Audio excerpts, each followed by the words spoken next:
We are now recording.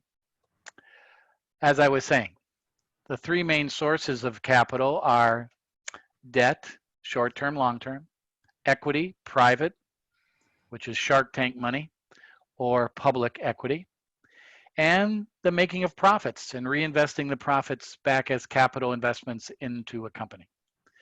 But there are also alternatives forms of capitals that you read about every day and that a lot of you take advantage of in your own personal finance world. And one of those is leasing. Leasing assets instead of buying or purchasing assets. We lease cars. We lease computer equipment. We lease copiers. We lease equipment. We even lease people. We lease people, sounding rather archaic. Anybody ever hear of temp agencies? Anybody ever hear of Robert Half and Associates? Those lease people. And that is quite a way of funding operations. So we're going to talk about leasing, the advantages and disadvantages of leasing. That leads us into next week. We're going to talk about leverage buyouts. We're going to talk about initial public offerings. We're going to talk about mergers and acquisitions. We're going to talk about bankruptcy, the final form of capital restructuring, bankruptcy. And every day we read in the newspapers, J.C. Penney, Neiman Marcus, Disney. Haha, that's a joke. Many companies are going bankrupt. Why? Their revenue streams have dried up and they have a lot of debt.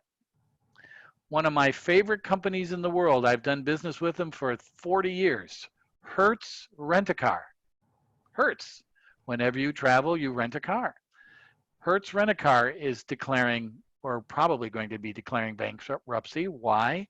They had debt payments due on Monday that they couldn't pay. Now they're trying to work out an arrangement with those creditors to work something out, but in today's economy, creditors want their money. They don't trust Hertz to last much longer. They want their dough. And so Hertz, one of the greatest companies of America for many years, is probably going to be declaring bankruptcy sometime this quarter. Now, what does bankruptcy mean? It doesn't mean entirely the end of the company. It means the company has to do restructuring. Restructuring so they come out of bankruptcy. And we'll talk about that in a couple weeks. Leasing, leverage buyouts, mergers, acquisitions, bankruptcy.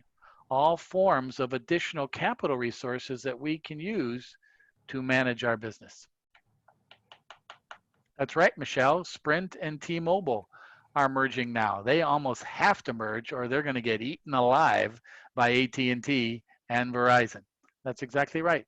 So we're going to talk about those over the next couple weeks. Other forms of investment strategy in regards to capital to fund your operations of your business. And leasing is one of them, and that's on our topic for tonight. Also, we're going to have case number 3, which will be posted at around 7:30 this evening to your Blackboard account. Case number 3 is practice. Practice of the problem we did last week. Practice for the Electrics Incorporated. It's a capital budgeting spreadsheet analysis that you have to do. And then I give you 3 questions of interpreting what it tells you. And we'll talk about that at the latter part of our class this evening. Case number 3, due next Tuesday at the midnight hour. Next Tuesday, case number 3, a spreadsheet capital budget analysis. But before we look into that, let's take a look at the Electrics Incorporated case in a little bit more detail. You had a chance this week to hopefully read it. Mr. Salazar, sir, do you mind if I turn off the... Mr. Salazar, your learning environment doesn't look very user-friendly, but you can turn off your camera as much as you want. And please, whatever is comfortable for you, Thomas, thank you. Thank you for asking. Okay, thank you, Thomas. All right, so let's talk about in detail a little bit the Electrics Incorporated. Let me bring this up. And I hope you all had a chance of reading it, because if you didn't read it, many of the things I tell you this evening, you're going to go, huh? What? What's he talking about? All right. The Electrics Incorporated. Maybe build this a little bigger. All right. Bottom line is a company has to decide to keep up with the changing market conditions that they're using, that they're engaging in their company, and the company is based in California. And a lot of companies like this are going through this now and into the future to come out of this bad economy, is restructuring and analyzing, are they serving the proper markets? And Mr. Livingston, the Chief Executive Officer of Electrics Incorporated, has come up with an idea to get into the energy sustainability market by developing electric motors and electric power to put in automobiles, buses, whatever. He has an option of 2 different types of products, all right? And what drives these electric motors is what is called the controller. The controller controls the electric current going into the motor. God, I'm sounding like an engineer. What the hell am I talking about? Sounding about the electric current going into the motor to provide efficiency in how the motor operates, all right? Your job in this problem is to recommend to Mr. Livingston and the CEO of Electrics Incorporated which product would be feasibly the best product to do of these 2 different types of products they're determining. What is the best product? So you have to do not 1, but 2 capital budget analysis of each product and determine their return, determine their risk, and recommend to the company what they should do. Now, your alternatives are pick 1 product over another. The alternatives are both products seem okay by me. Another alternative is stay the hell away from these products. They don't perform or provide enough return. Those are your options. And so you, through this exercise, are going to be A, crunching the numbers, and then interpreting the numbers by answering the 9 questions on page 4 of this analysis. The 9 questions. That's what makes up your paper. So let me count how many spreadsheets you're going to have to do on this work. And now you guys are really going to get depressed, but it's true. You should already know this if you've read this case. You're going to have to do, for each product, there's 2 products, you're going to have to do a base case analysis. We've done that in the past. Then you're going to have to do a scenario analysis for weak and strong sales. That's 2 more. Then you're going to have to do a risk sensitivity analysis. That's another one. That's 4. So for each company, each product, 4 spreadsheets need to be provided. That's 8. Plus, you're probably going to have to do a spreadsheet on calculating the weighted average cost of capital. That's 9. So you'll include all of these in one spreadsheet with different tabs indicating your different analysis. I do not want 9 files. I want 1 file with all the tabs. Also, this is an important concept. I do not want spreadsheet work from prior problems that we did in class involved as showing me those spreadsheets in the electrics work. You can use the template of those spreadsheets, but electrics is electrics. I don't want to see the $1 million capital analysis we did last week at all in this analysis. That's not very professional. The work should be the electrics case. Now, again, as I said, you can use the templates, but you've got to convert those templates to electrics. Many times in the past, students have given me their work, plus thrown in is this old work that we did in class. You got to clean that up. I don't want to see it. You're going to get marked from an A to a B if you do that. That's sloppy. That's So, not. Professor, you're just saying that we can use it as a template, but we have to use the numbers from the electrics case. Yeah, well, again, should show you an example, but I'm not because it'll give you the answers. But in the past, I have had students give me all the spreadsheets, plus on the side or in the bottom part of the spreadsheet, they have these old spreadsheets that they've used and copied and just left them in the file. I do not want to see that. That's sloppy. All right. Now, many of you, I am sure, over the next couple weeks, especially after tonight, will probably sending me a draft of their base case analysis. All right. You'll probably be, and you have the right to, send me a draft. Mr. Hassey, this is my first run through of this project. What do you think? Am I on the right track? Because, ladies and gentlemen, madame and messieurs, you are GRADUATE students. And there are curveballs in this analysis. Curveballs meaning you got to figure it out. Use your noodle. And I'll point out a couple of those curveballs this evening. There's a couple more, but I won't tell you where those are. You'll have to figure them out. All right. Again, the process is, and let me give you the rationale behind this, is for you as a strategist, as a finance MBA student, can gather the data correctly and then interpret that data to a strategy analysis of what you think is the best alternative for the Electrics Incorporated company. You don't think a lot of companies today are doing that internally to try to figure out how they're going to get out of this economic slowdown. Moving resources, moving assets, finding better ways to do things. And this is what I'm looking for. So as I mentioned earlier, after the initial blah, blah, blah definition of the company and what they do, it comes to the decision.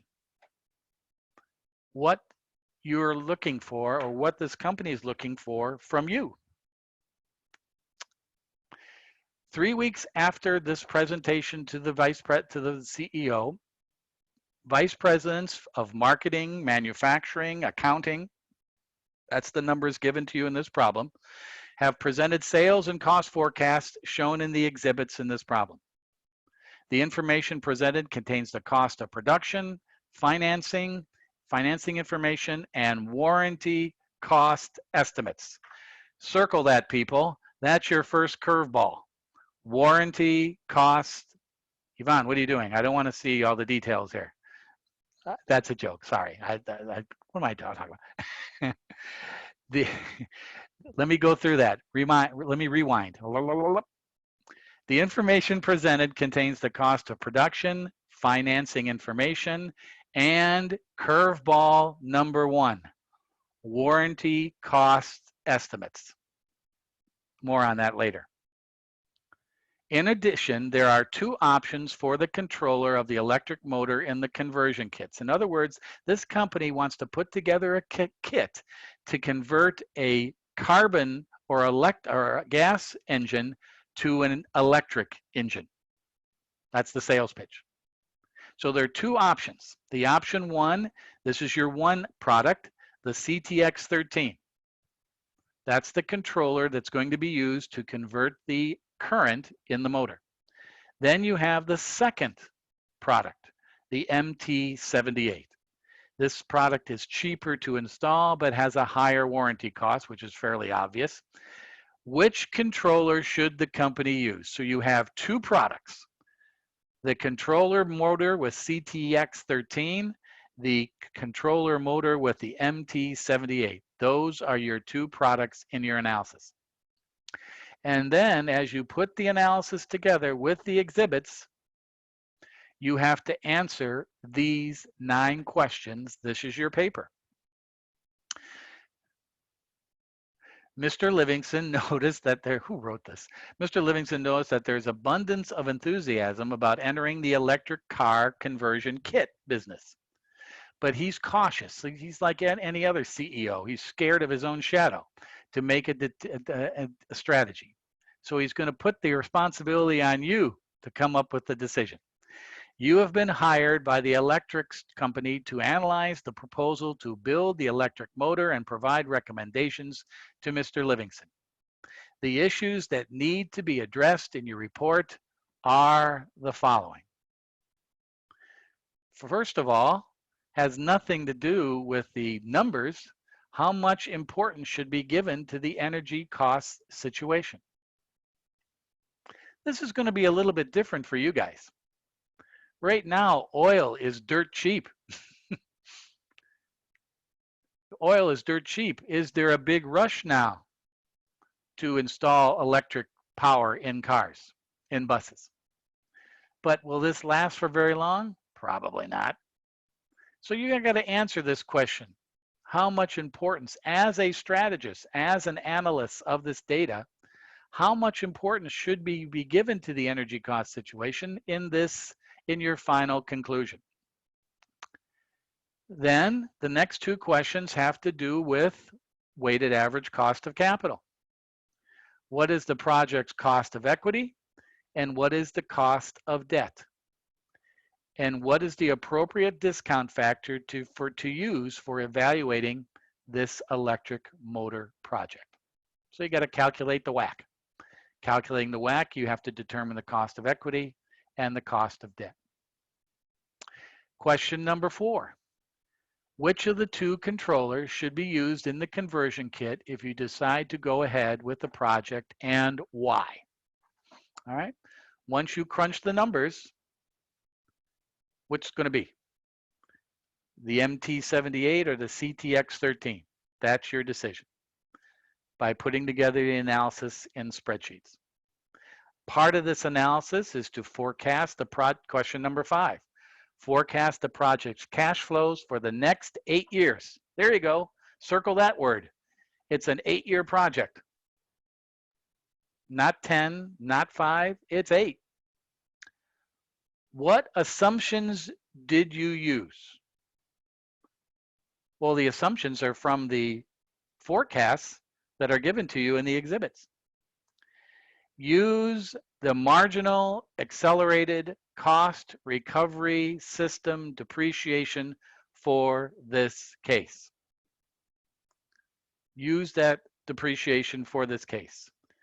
Not straight line, not double declining balance, not units of production, which you learned in accounting. The real world depreciation used by many companies, the marginal accelerated cost recovery system depreciation. Ladies and gentlemen, that schedule is in your textbook. Find it.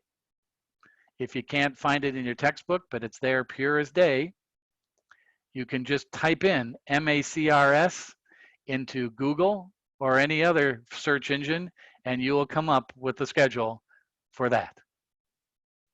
You're interested in 8 years, not 5, not 10, 8 years depreciation. There's your depreciation schedule. Use the appropriate capital budgeting techniques to evaluate the project. That's putting together the schedule. Question number 7, now we get into risk analysis. Use the average demand scenario to evaluate the sensitivity of the project's NPV with respect to sales price of the electric motor and the cost of the controller. The sales price of the motor and the cost of the controller. There's your 2 sensitivity variables. Just 2. Based on the scenario and sensitivity analysis you performed, comment on the riskiness of the project. So do a scenario analysis, do a sensitivity analysis with those 2 variables, and comment on the riskiness of the project. Is one product a little bit or more riskier than the other in your determination? And once you determine that, the final question is, would you recommend electrics to accept or reject this project for whatever product you determine? And what is the basis of your recommendation? And I'm going to tell you this right now. The basis of your recommendation is a couple of things. 1, the market. the energy market. 2, your actual analysis of NPV for this project with the various risks associated with that NPV. 3, the future. What's your analysis of the future? Remember, this project is going out 8 years. Does your risk analysis and does your interpretation going out 8 years make sense? And 4, in your opinion, does the management of the company have the, I got to be careful here, have the, got to be politically correct. I was going to use a word, but I better not. Does the management of this company have the hooters to pay this off? Can they do it? You got to tell them, I don't think you guys can do this. Or I think you guys can do this based on what your interpretation and your analysis. The market, the NPV, the risk, the future. One more time. The market, the NPV, the risk, and the future. Boy, that kind of sounds like maybe a balanced scorecard. Wow. It also maybe sounds like a SWOT analysis if you feel more comfortable doing that. Curveball number 2. If I do not see a SWOT or a balanced scorecard analysis, I will be disappointed. That's curveball number 2. That should be part of your recommendation scenario. Balanced scorecard or SWOT. Whew. I need a drink of iced tea. Nostrovia.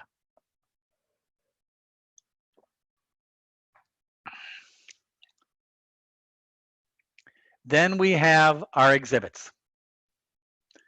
There's curveballs all over this sucker. Be wise.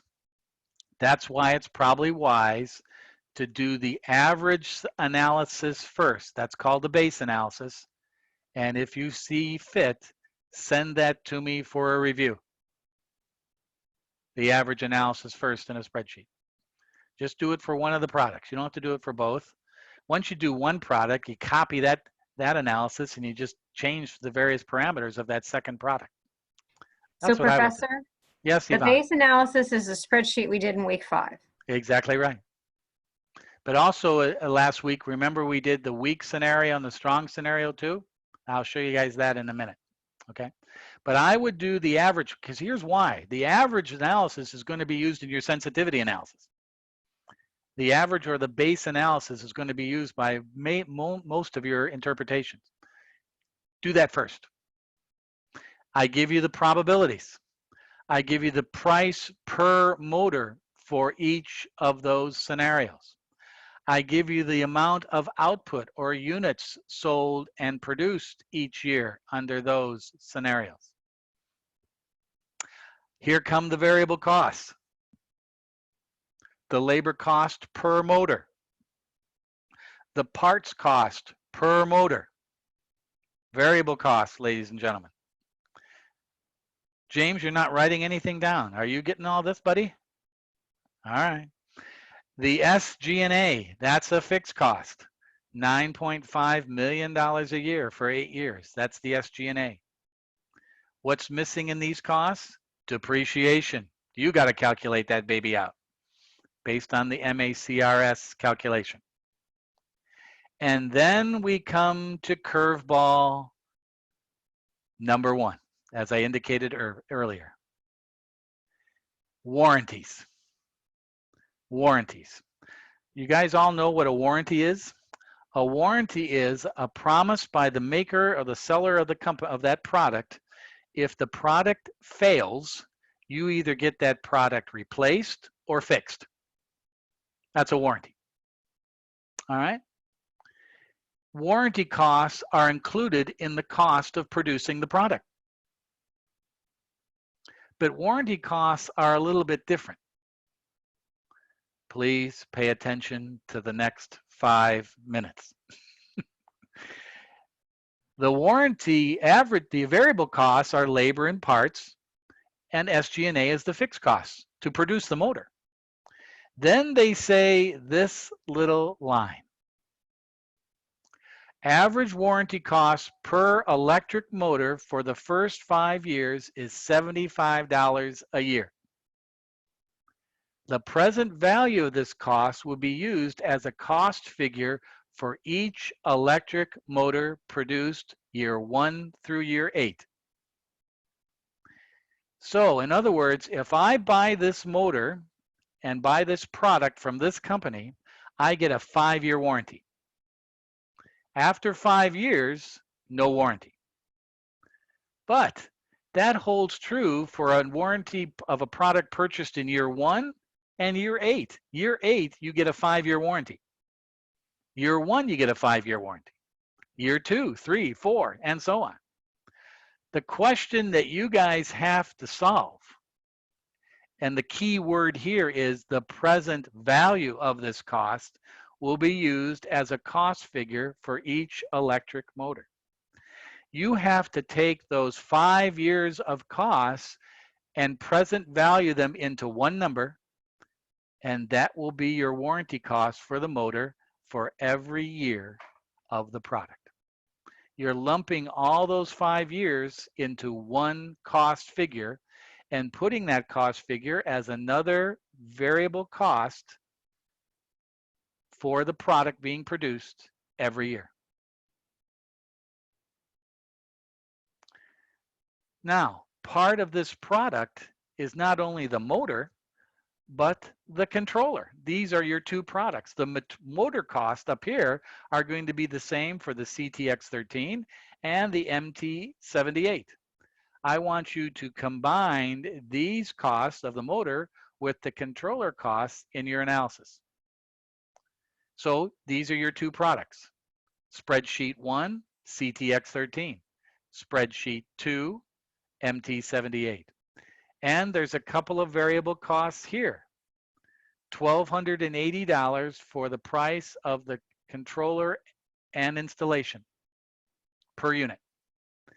And this also has a warranty for 5 years. $90 a year for 5 years and $100 a year for the MT78 for 5 years. Just like you did up here, you combine those into one cost figure per year. So you might want to consolidate the warranty cost into the CTX product, $75 plus $90, $165 a year for 5 years. For the MT78 product, it's $75 and $100, $175 per year for warranty. This is your another cost of doing business, warranty. And many times warranties are all included as part of the production cost, but in this case, you got to discount them into one number. Trust me, your warranty cost should be the same in every year. Year 1 through year 8. It should be the same in every year because every year you're producing a new product with a 5-year warranty. Think about that, sports fans. This is a biggie. The first thing I do when I check your work is I go exactly to the warranty and see how you handle that situation. That's exhibit 1, mainly the cost. I have a question. Yvonne. Okay, so I'm already lost. Maybe I'm not. You're dealing with all these warranties, and this is the first time I've heard of this. And where would this all go in our base analysis? As an average, as a warranty cost per unit every year.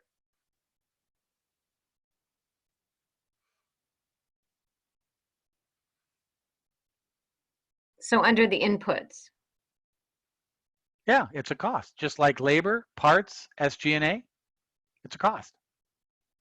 Okay? So this become a variable cost, in other words. Definitely, because it's based on units produced. So Yeah. you're going to come up with a variable cost rate for warranty, and that's going to be multiplied times, in the average scenario, 40,500 units. There's your cost, total cost. You got to chew on this for a while, guys. Sort it out. All right? Let me give you another little hint because I know this is going to drive some of you nuts, but really, guys, it's dirt simple. It really is. And here's why. Hang on.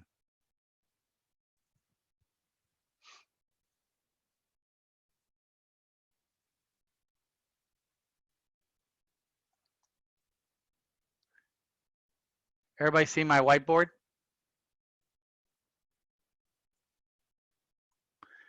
I'm gonna save this and put it in Blackboard when we're done, but trust me, this is gonna save you a lot of hours of good sleep. What's the makeup of a capital budget analysis? We've already determined that. It's sales minus variable cost minus fixed cost minus depreciation. We did that last week. Sales minus variable cost minus fixed cost minus depreciation gives you earnings before taxes. Then you take your tax out of that, and golly Gomer, you get your net income. That's my income statement. That's my accounting statement. You, for each problem, have to determine the sales, the variable costs. Now, in the variable costs here, you're going to have labor, parts, controller, and the warranty, both for the motor. You guys are lucky. I'm doing this for you. I shouldn't be doing this. Motor and the controller. They're your variable costs. Your fixed cost is the S, G, and A. Sales, your basic administrative expenses. Your depreciation is you have to calculate based on your investment in the asset over 8 years, MACRS formula. Your tax is given in the problem. Put these pieces together, sports fans. Whoop. Nice spelling. Put these pieces together, sports fans. You can put together the cash flow analysis. Remember, after net income, you add back in depreciation, and you take into account working capital, which is given also in the problem. Here's a good thing, people. You don't have to worry about this. There is no salvage value in this problem. You don't have to worry about year 8 salvage. So there you go. These are the pieces of the puzzle you have to put together to do the core analysis. So you're going to do these under the base case or average case given to you in the problem for each product. One is the CTX13, the other is the MT78. Then you're going to do a scenario analysis with those probabilities. Then you're going to do a sensitivity analysis based on those 2 inputs that are in the question, in those question problems that we just went over. Once you do all that, now you can write. Now you can interpret. Now you can put that together. That's for each, right? For each. And then the 9th one. Yeah, but before you do all of this, ladies and gentlemen, you got to determine the WACC. Because you're going to need the WACC to determine the warranty number. If you don't have the WACC, you don't have a discount rate. All right?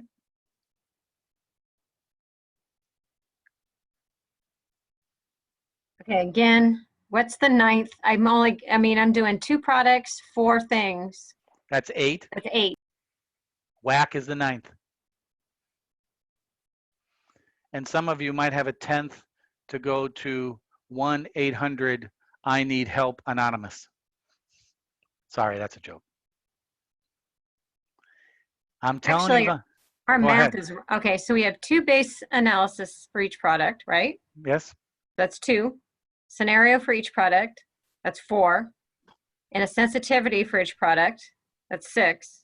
Well, And then a WAC is 7. sensitivity can be all done on one file, or probably included in your average underneath, like we did last week. Remember last week? And I'll show you that in a minute. Remember we did that analysis, and then underneath we had the risk analysis of scenario and sensitivity.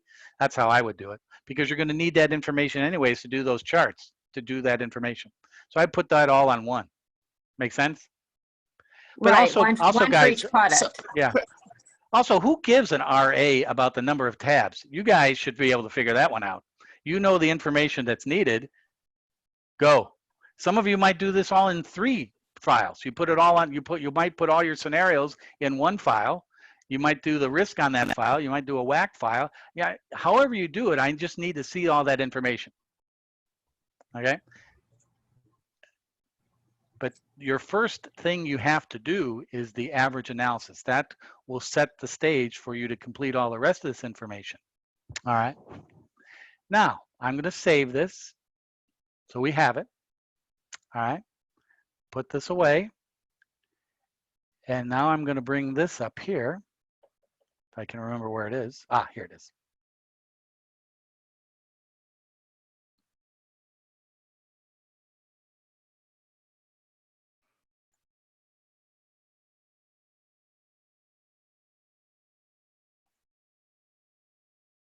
This is also in the case file folder. And I'm going to be doing this, or I'm going to be putting some numbers on this next week's class.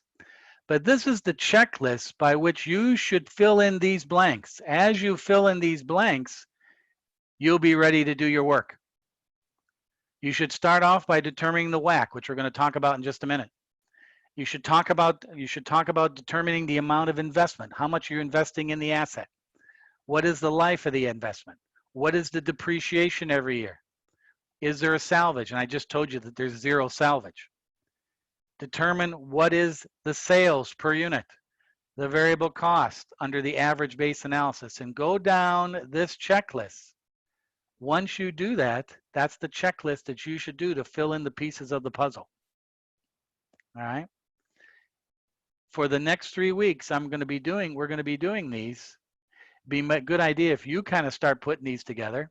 But if you can't, if you have a problem, we're going to be working on these every week. Now, I'm going to be very upset if some of you do not at least attempt to try to do this, and you're going to feed off all the information I give you, because I got a catch to that. 70% of this case is on your writing. The crunching the numbers is going to drive the writing. So that's why I'm giving you all this information about the numbers. Once you have that information, then it's up to you to do the analysis. 70% of the grade is based on your writing and answering those 9 questions. I'm putting less emphasis on the numbers because I'm helping you with the numbers. Fair enough? Fair enough. Okay? So there's this little checklist that next week we're going to start filling these blanks in as we move around. And I might be going around the room next week and say, Roman, what did you get for WAC? Alice, what is the project life? Thomas, what is your depreciation schedule? I didn't do it. I don't know. Then I'll go to another person. Angel, what is your depreciation schedule? I didn't do it. Then I'll go to another person. And if I go through the whole 9 names on my list of our class and nobody has done it, I'm not going to be very impressed. Start crunching the numbers. Don't let Professor Hassey, because here's why. The quicker you get these numbers into a spreadsheet, the better you have to do the analysis for the written part. If I start getting samples of average base analysis on May 21st and 22nd, I'm not going to be very impressed. I should start getting average base analysis within the next week or 10 days. If you give me an average base analysis the weekend of May 23rd, a week before this whole work is due, I'm going to note that in my assessment of your work.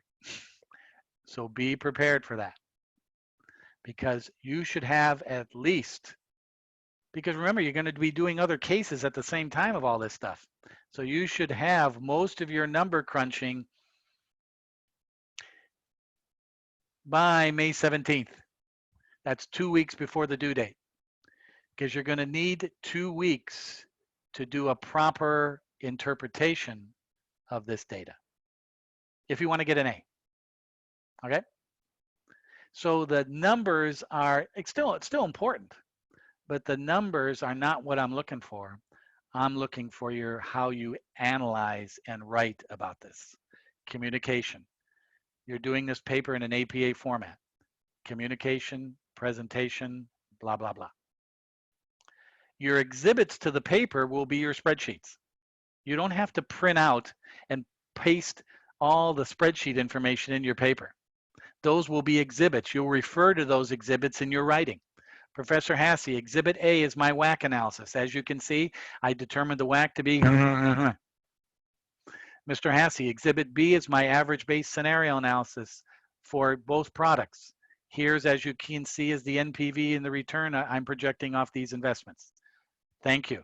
Your exhibits are your spreadsheets, and you refer to those exhibits in your writing. Now, some of you, and probably rightly so, might want to cut and paste and put in some of the final numbers of your spreadsheet into your writing. That's fine. But I don't want to see condensed spreadsheets cut and paste in your paper. Use them as exhibits and refer to them as exhibits. Again, we'll talk more about that every week as we move forward. There's your checklist. Okay. Now, let me bring this up. So we've just talked about the cost in Exhibit 1 and Exhibit 2. There's more to this fun package.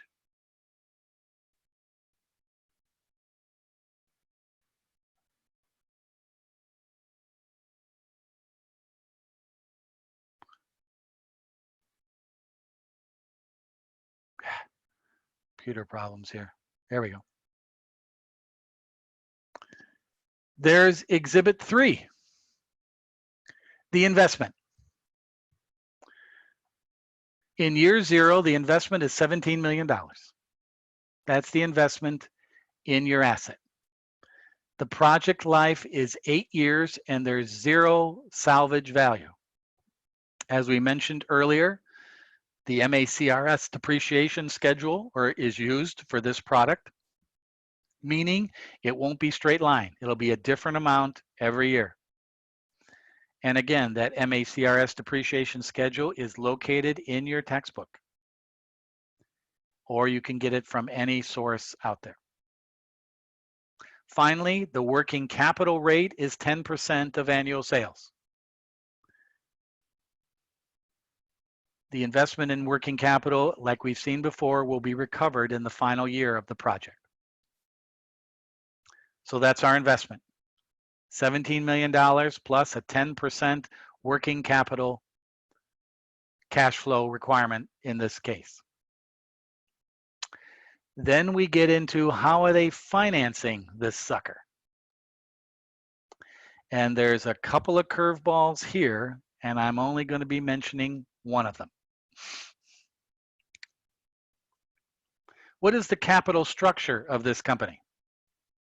Historically, the company tries to maintain a debt to equity ratio of 50%, 0.5. Let me highlight that one more time.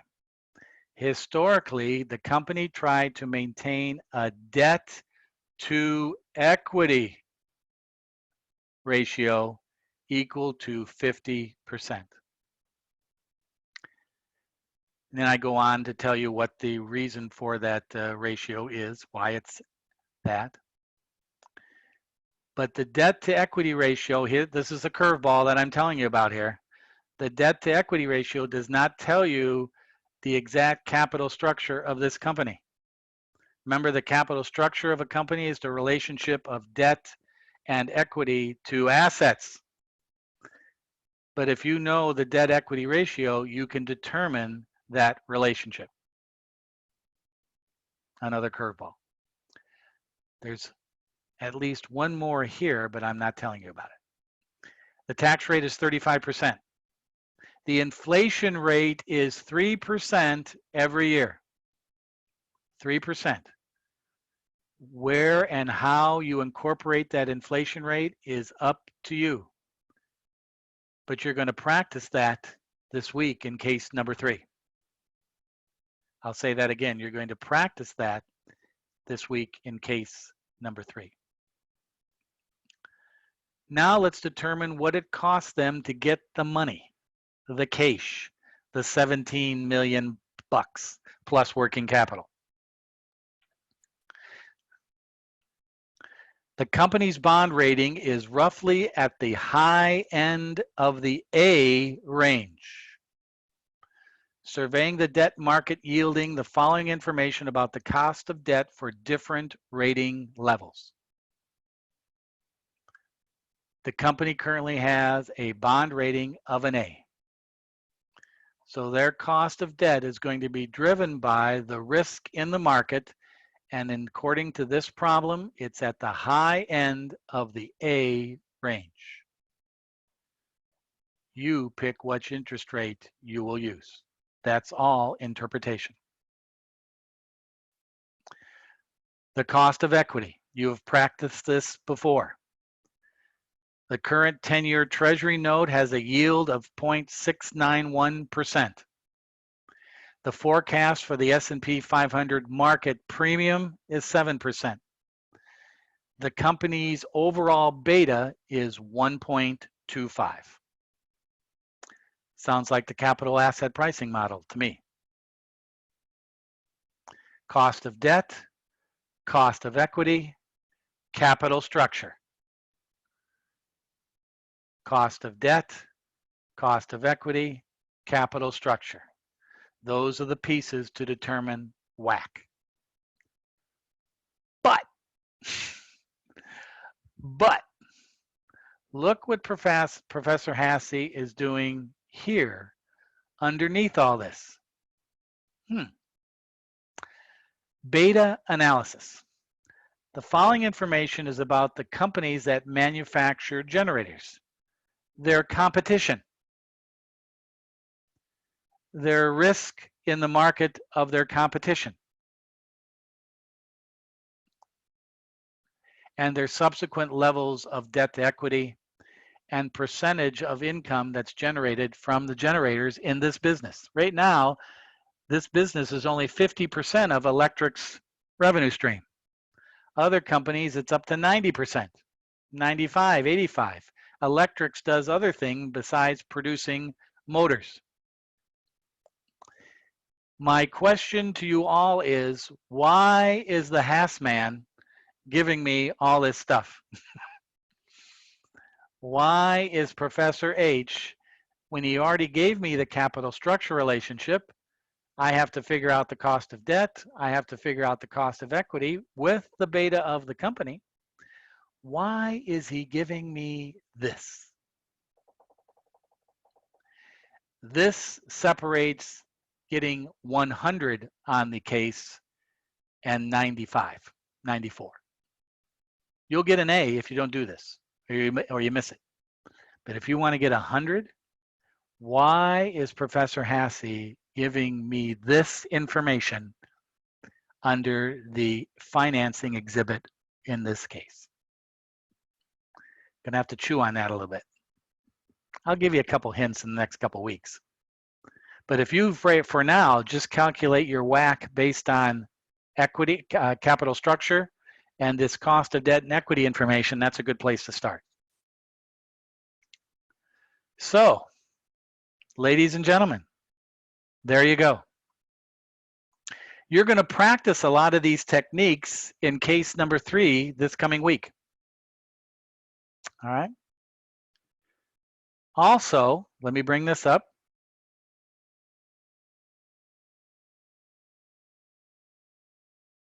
Here it is. Oh, wrong one. Here it is. Last week, in weeks 5 and 6, remember we went through this spreadsheet, giving the capital budgeting process, determining the WACC. You can use this, determining the WACC. Remember the base analysis of this problem that we did over the last 2 weeks. Here's the base case analysis of this investment, these parameters. The only difference in this case to the electrics and case number 3 is in the inflation rates. And in the electrics case, you have one other variable cost besides the parts and labor, and that you have the warranty variable cost. I would keep that separate in your analysis. Have 2 variable costs, one for the parts and labor and one for the warranty. Keep that separate. Why? That's going to help you when it gets to the time of doing the sensitivity analysis. I can't believe I'm telling you that, but that's true. Keep the variable costs of labor and parts separate from warranty, because that's going to help you to do the sensitivity analysis of the cost of the controllers. Okay, so remember we did this last week? All right. And remember we did the risk analysis? Here's the scenario. We're given this exact same thing in the electrics case. You're given this exact same thing in case number 3. The names and the percentages have been changed to protect the innocent. And here's the sensitivity analysis. There were 3 used in this. In the electrics case, there are only 2. So make sure you don't give me, this is what I meant earlier before about showing me data that I don't need. Many times students in the past have used this analysis and left the WACC in and given me the 2 other variables of the electric case, and then they give me WACC. I go, why are you showing me WACC? That was not asked in your electrics case to do that analysis. You would get points marked off for that. Make sure you clean these up when you submit them. All right, so remember we did this last week. We did the WACC calculation. We did the base analysis with the 4 different methods, and we did the risk analysis, scenario and sensitivity. If you don't remember that analysis, you can go, remember last week I recorded that class and we did it step by step of doing the scenario and sensitivity. You might want to review that posting in YouTube. The link is in your Blackboard of the class of last week when we did these analysis step by step. That might be a nice review for you. Okay. And finally, one more thing in regards to electrics.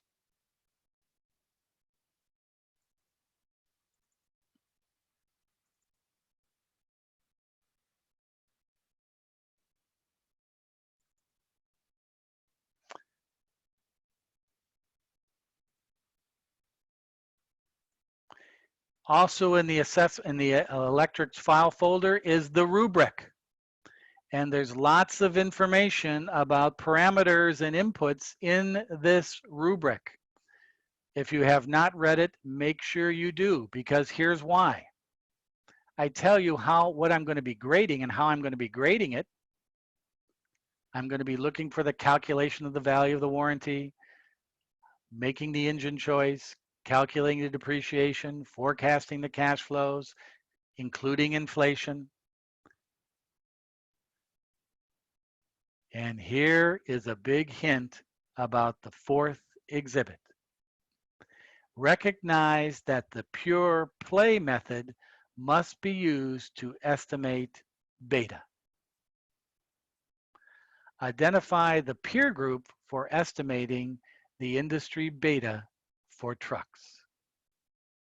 That's the second part of that exhibit that I was just talking about. What is the pure play method? It's in your textbook if you want to include that.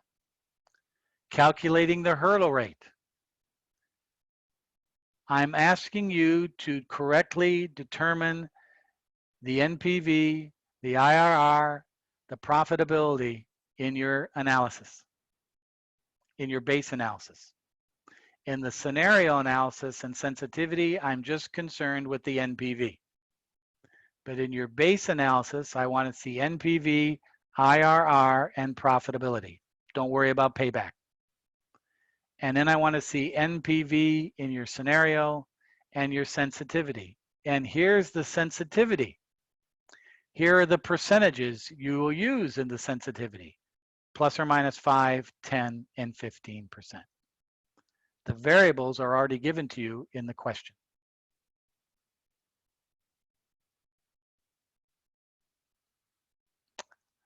That's the rubric. Hopefully you kind of look through that.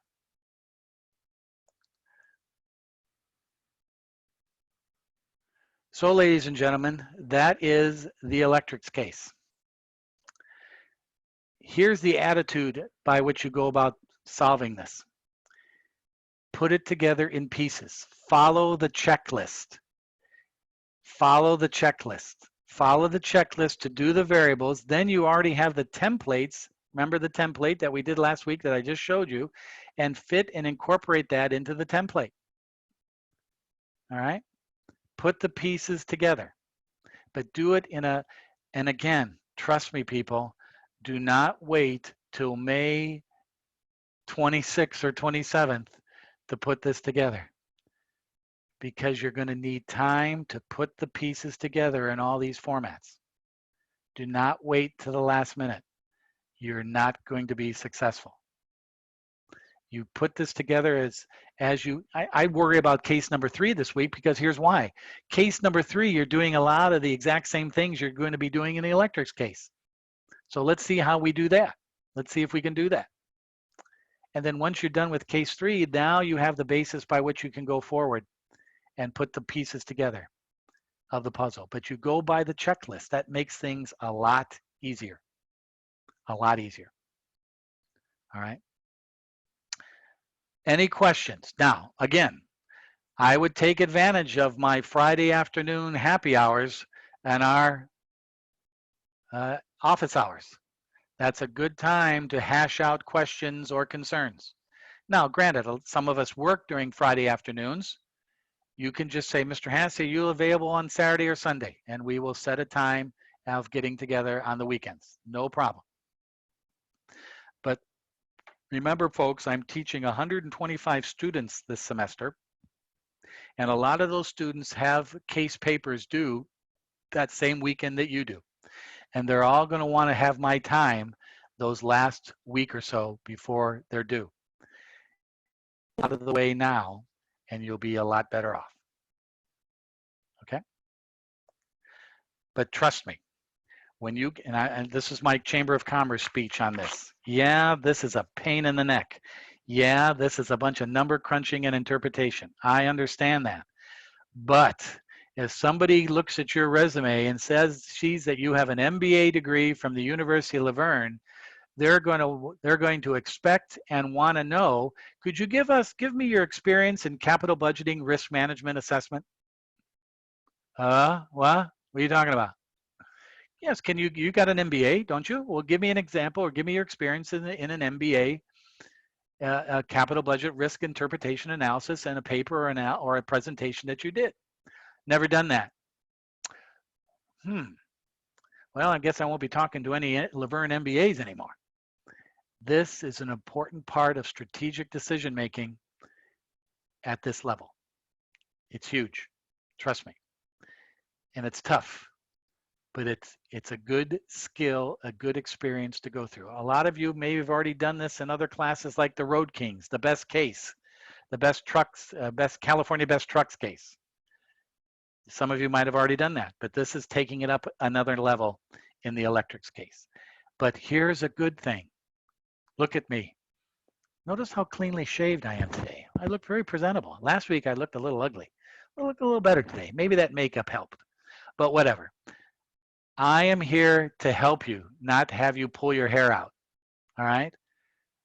Office hours, questions in class, Saturday and Sundays, emails, send me your drafts. I am here to guide you through this. You're not alone on this. I'm here to help you.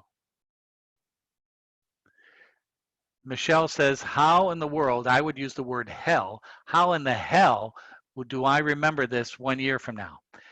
Well, I can just take it from experience.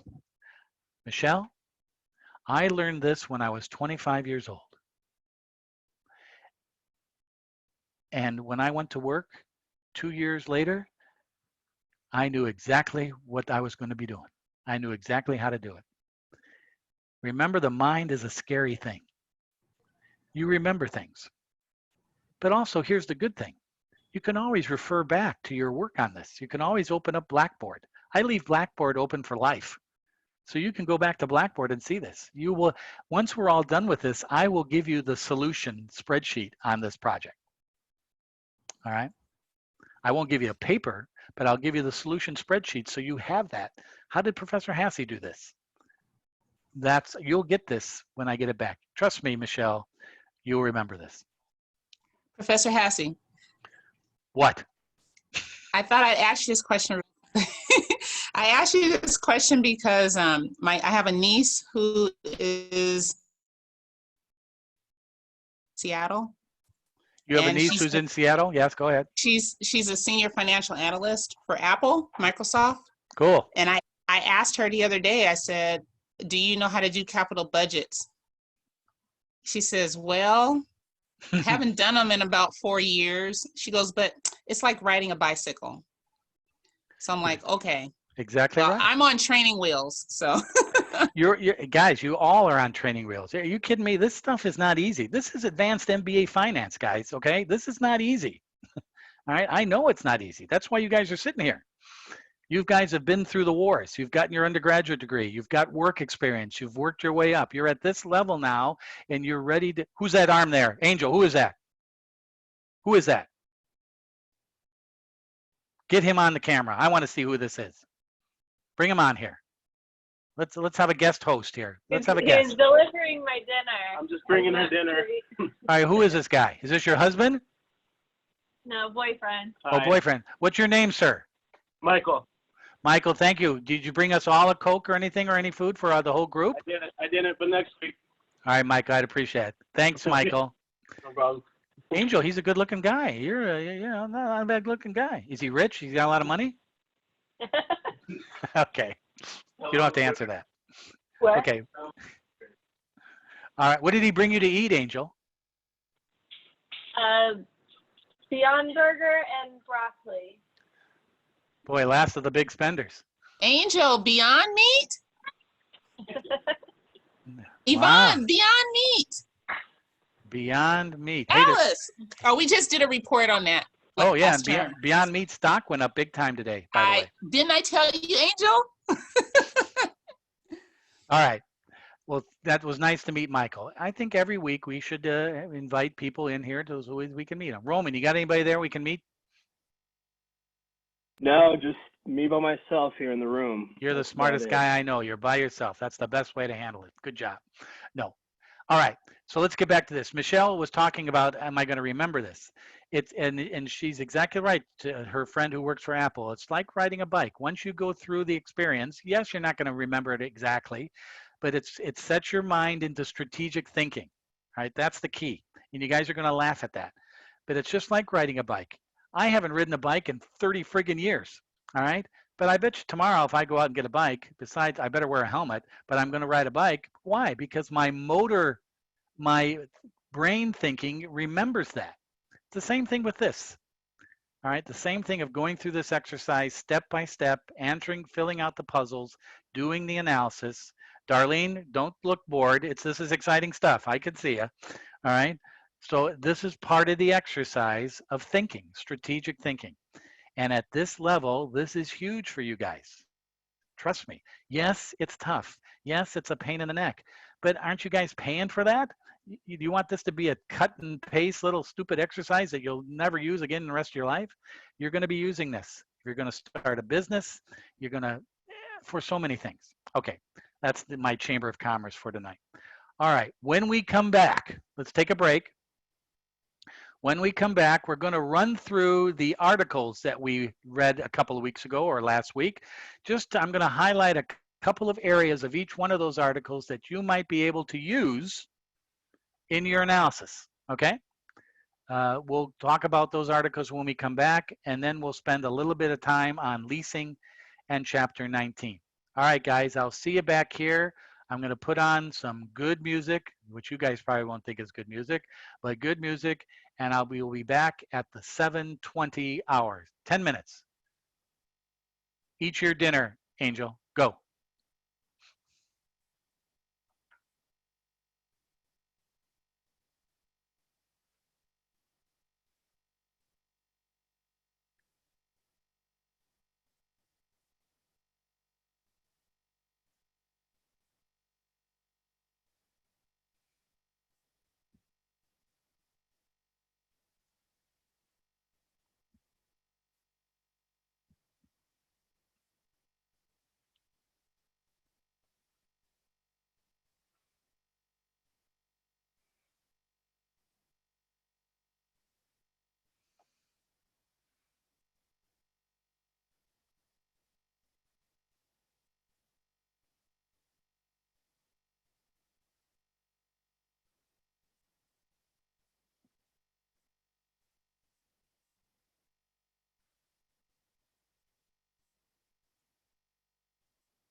Okay, we're back.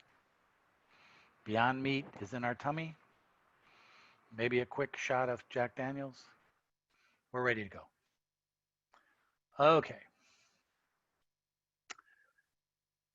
I gave us a few articles to read, and they serve two purposes, these articles. First of all, give you a different perspective of thinking and strategy at this level of finance, MBA study, but also gives us a couple of interpretations that we may be able to use in some of our work down the road. Remember, the remaining of our work is we have two cases, case number 3 and case number 4, which will be 30% of your grade.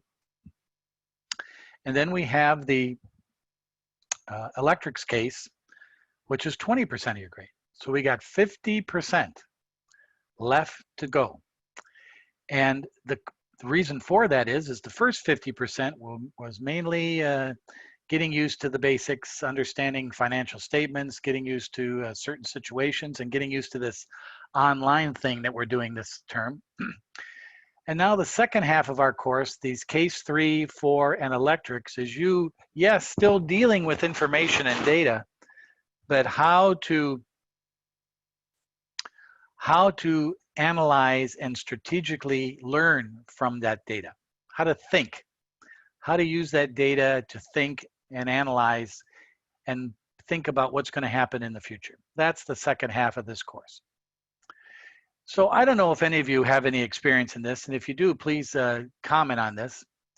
But many times companies initiate strategies or new procedures or new goals or new cultures, and it screws everything up. It disrupts everything. You ever have a new boss come on and you start working for a new boss, and the new boss is trying to assert themselves and try to make sure that they're in charge, and they screw everything up because they don't understand the culture.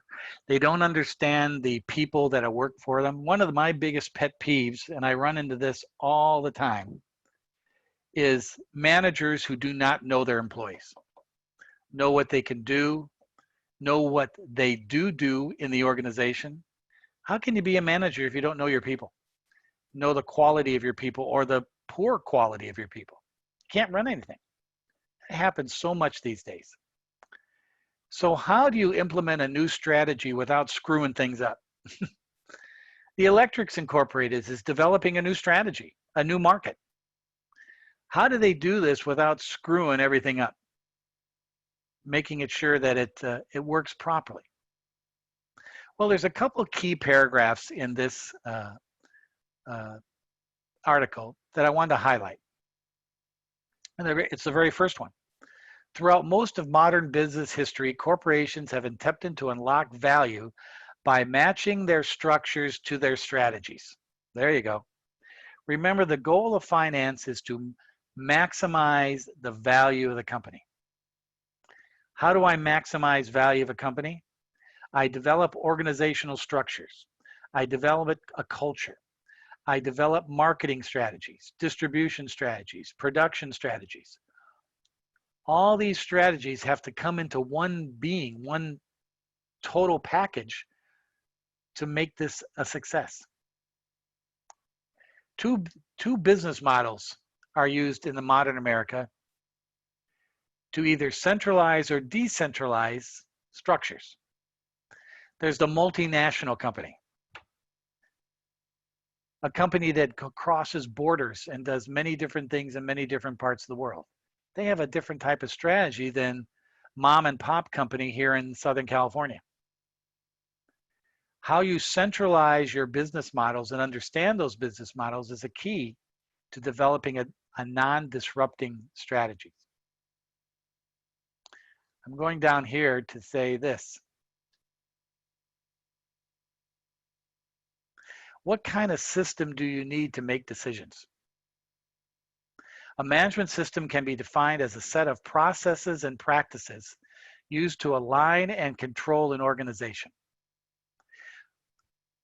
I'm going to tell you something off the record. Now that you put it on the record. My wife works at the University of Laverne. She's in the administration at the University of Laverne. And University of Learn is going through what everybody else is going through now in the world, from Disney to mom and pop XYZ company. They're trying to figure out what the future is going to be.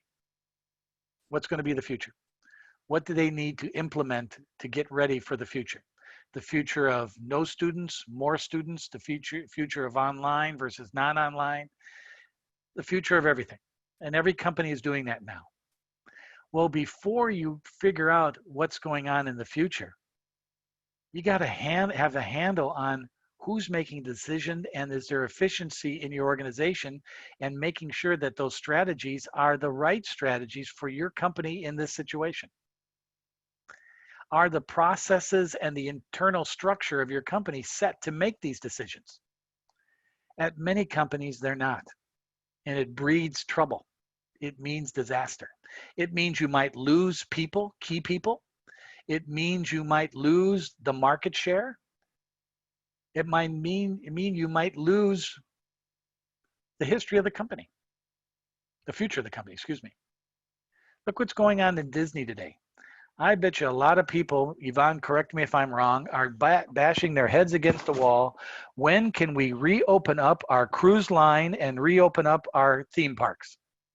Well, we already are opening a theme park on Monday. All right. In that decision-making process, is social distancing going to be at a premium in your opening up? Yeah, there is technology in China that they're using for helping us open up that we aren't going to be able to utilize here in America.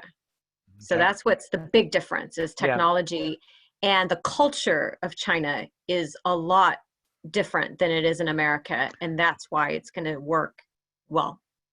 We anticipate it working with the culture and the technology and what is at our disposal in China. So are you talking about the Singapore theme park in Singapore? It's Shanghai. Shanghai, excuse me. Okay, yeah. Okay. All right.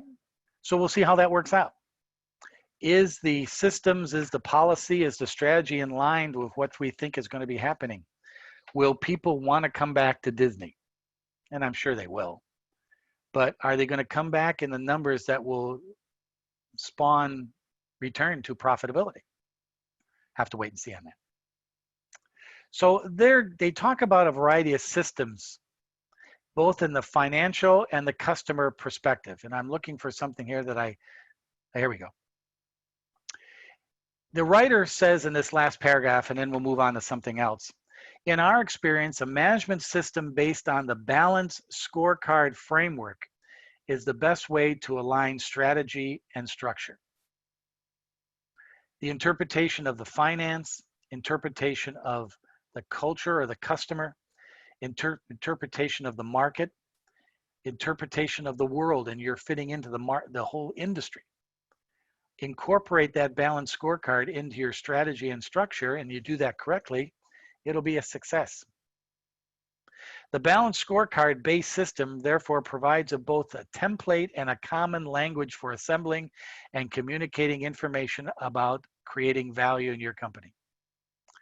So this article uses the balanced scorecard approach and if you follow that approach, you won't disrupt your organization, knock on wood. But that's the theme of this article. Then we look at the balanced scorecard article, where they actually define the balanced scorecard. Let's take a look at that.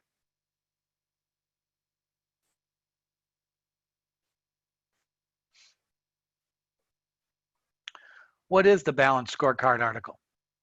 It measures that drive performance, and the measures are broken down here.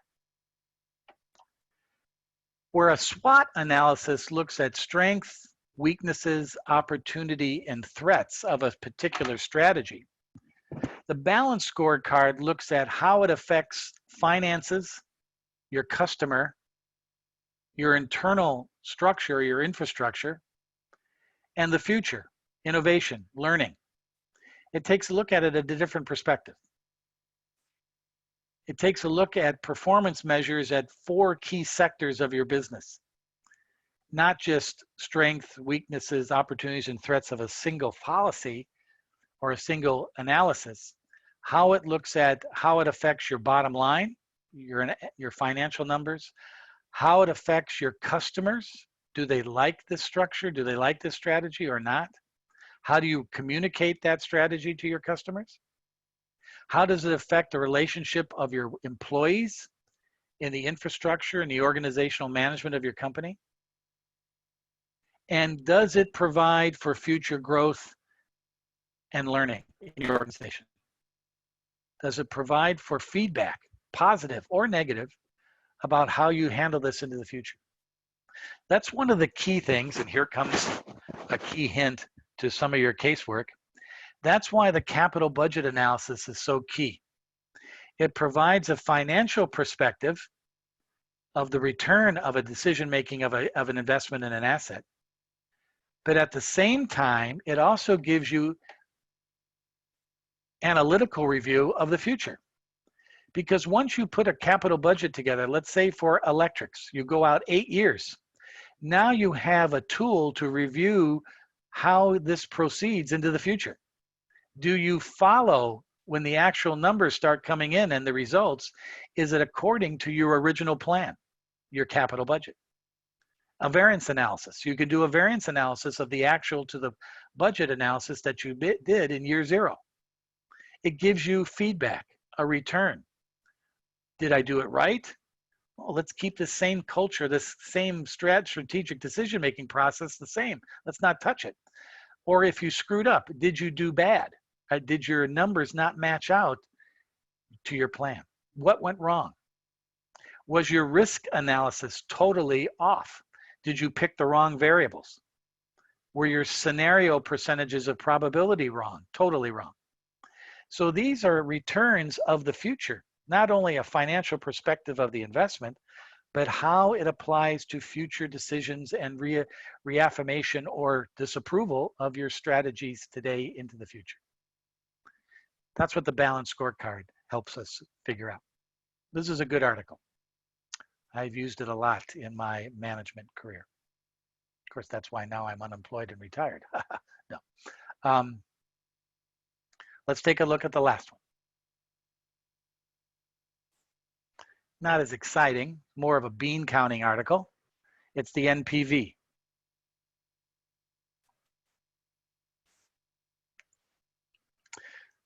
What is net present value? What's good about it and what's lousy about it?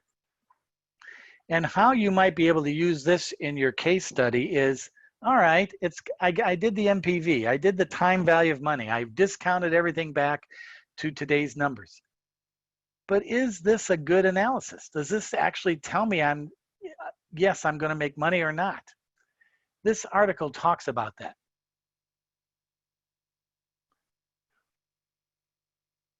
Why do companies use the present value? Because it's taking the future flow of money and discounting it at your cost of money back to today. What can't it tell you? How to calculate it, you know how to do that, but I'd spend a little bit of time using this. Warren Buffett uses discounted cash flow and net present value a lot in his analysis. Why? It gives him a perspective of the future compared to the present. But it goes on into this article about telling where are the flaws of NPV, and you might want to concentrate on that. Is it a sure analysis? Is the calculation dependable? You might want to take a look at that in this article. I still believe personally that the NPV analysis is the best analysis to do. But this analysis, this description gives you cause to maybe take a look at it a little bit differently. And I want you to take a look at that and maybe apply it to a case study, but maybe it might be a little bit too much, a little bit too deep, but I would definitely concentrate on the Balanced Scorecard as incorporate that in some of your review. Now, before I get into the Chapter 19 lease thing, I want to bring up a couple of things here to show you about what you're going to be doing this next week.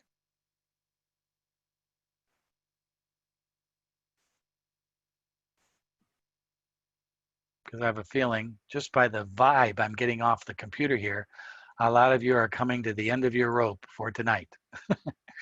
but not quite yet. If you go to your Blackboard and you go to case study, you will now see your case number 3 work. Case number 3 is a spreadsheet analysis of interpretation and an interpretation of 3 questions that are a result of that analysis.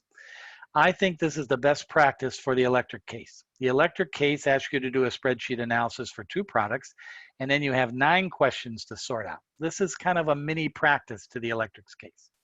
It incorporates scenario and sensitivity, all right?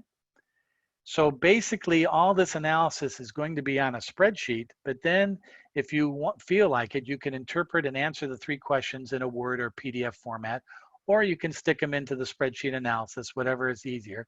But the core of the work will be in spreadsheet format, all right? And here's what it looks like.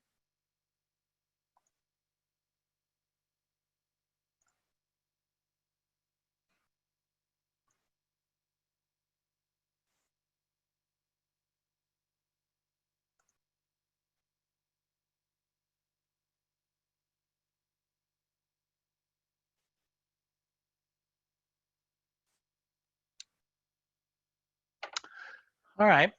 I give you a capital analysis. The capital analysis is here on the second page, project inputs. You're going to have to calculate the WACC. I give you the capital structure. I give you the interest rate on the debt. I give you the tax rate of the company. I give you the risk-free rate, the market premium, and the firm's beta. You can calculate the WACC. The WACC is your discount for this problem. It's a 5-year project with an investment of $400,000. The depreciation is going to be straight line, $80,000 a year over 5 years, with a salvage value in year 5 of $25,000. The working capital base is 10%. You have inflation for the selling price, which the selling price per unit is $35. You have inflation for the next 4 years at 2%. The variable cost or the manufacturing cost per unit is $30 with an inflation rate of 2.5%. Remember, we looked at the inflation when we worked on that spreadsheet last week. Your fixed cost is $100,000 a year, inflating after year 1 at 2%. I ask you to do a capital budget analysis, but also I ask you to do a scenario analysis at these different scenarios. You're going to do a base case, but then you're also going to do a scenario analysis, and then you're going to be doing a sensitivity analysis with 3 variables, plus or minus 10, 20, and 30%. What is the present value if you've changed the selling price, the manufacturing or variable cost per unit, and the weighted cost of capital? Remember, we did all these 3 in that review problem of a week ago. Once you do this analysis, the base case, the scenarios, notice I don't ask you to do a graph. If you want to do a graph, that's fine, but I don't ask you to do a graph. Once you do these analysis and these risk analysis, then answer these 3 questions. Is the net present value analysis a fair assessment of this project? Explain.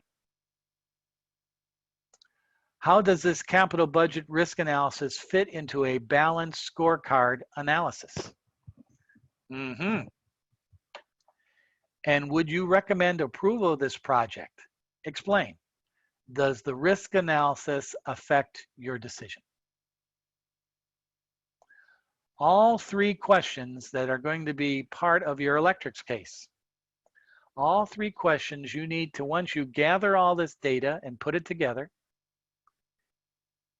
and then answer these 3 questions to assess, to interpret what this information tells you about financial perspectives and looking into the future. A balanced scorecard review of this data. Not a SWOT analysis, but a balanced scorecard review. And would you recommend this project to this company after you did this analysis? Okay, that's case number 3. This is like the test flight for the electrics case. If you can put this together. Again, use the template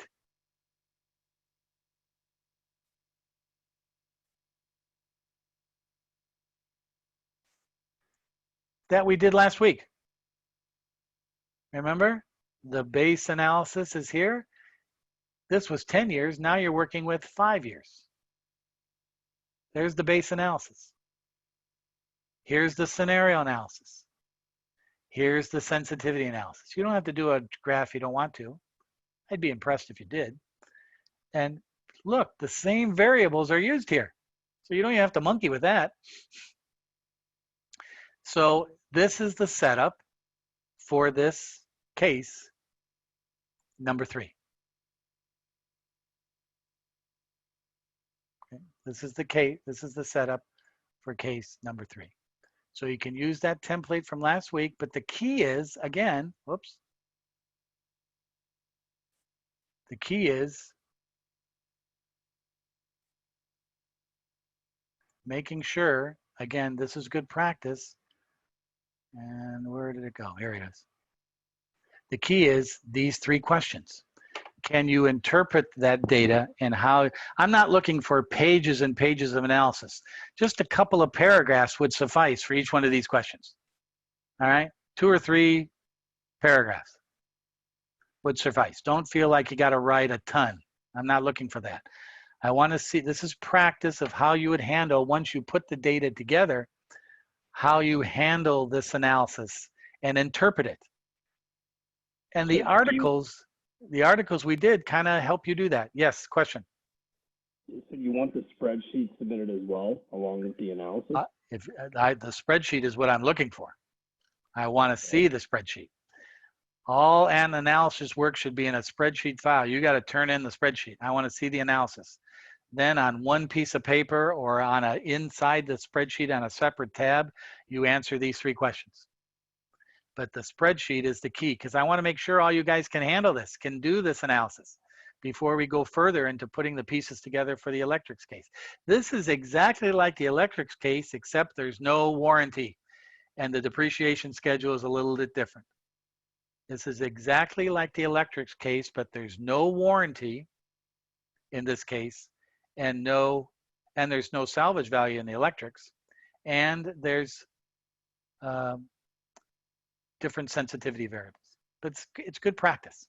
So definitely, I need to see the spreadsheet. If you just answer those 3 questions, you're going to get a D. No, you guys don't get Ds. You'll get an F. All right. If you just give me a piece of paper with those 3 questions, I go, really? Oh, how did you do this? how'd you come up with this? I need to see the spreadsheet and that spreadsheet analysis to determine, and it won't be that, it'll be spreadsheet analysis to show me that data. It's due Tuesday night at midnight. Okay? So there it is right there. There's your interpretations. There's your risk analysis. Put it all together like we did a week ago. Use it as your template. You're in good shape. I will not accept, Mr. Hassey, can you take a look at my draft of the base analysis for this quiz? No, I will not look at that. You can ask me questions in office hours or in emails or texts. I'll answer those questions, but I will not review your work prior to your posting your work. I'm doing that with the electrics case because it's a little bit more involved.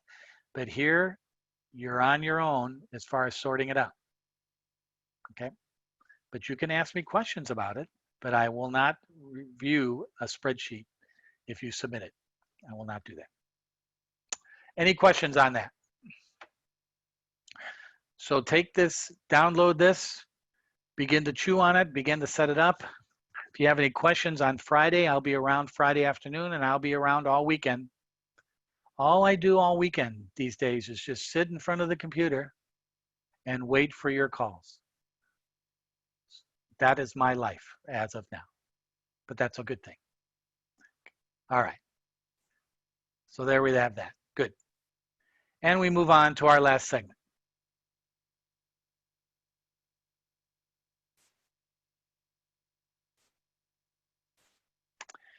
Lease financing.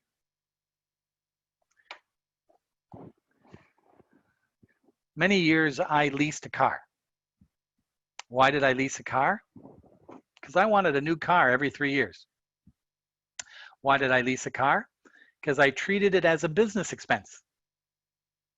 I expensed it as a business expense. Why did I lease a car? Because I wanted a nice car that I couldn't afford to buy. So I leased a Lincoln. I kind of was like Matthew McConaughey, driving my Lincoln like he does in the commercials. A lot of you guys probably don't know that. Sorry. I drove a Lincoln. Why? I love Lincolns. And if I could allow me to write that off as a business expense, I leased the car. I didn't want my company to go out and buy a freaking car. I didn't want to spend that kind of money on the asset. So I rented or leased the car and expensed that operating cost as an operating expense of the business. It fit my business perfectly. Leasing fits businesses, but to allow you to get the asset that you want at a different way of paying. I didn't have to borrow money to buy a Lincoln, to get a car loan. I didn't want to do that. I didn't want any more debt. I didn't want to buy a $65,000, $70,000 car, but I could lease it for $2,800 a month and have the car that I wanted, and I get a new one every 3 years.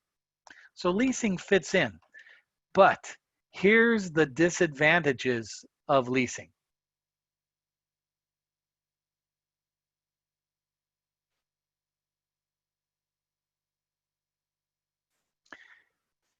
You lose the tax shield.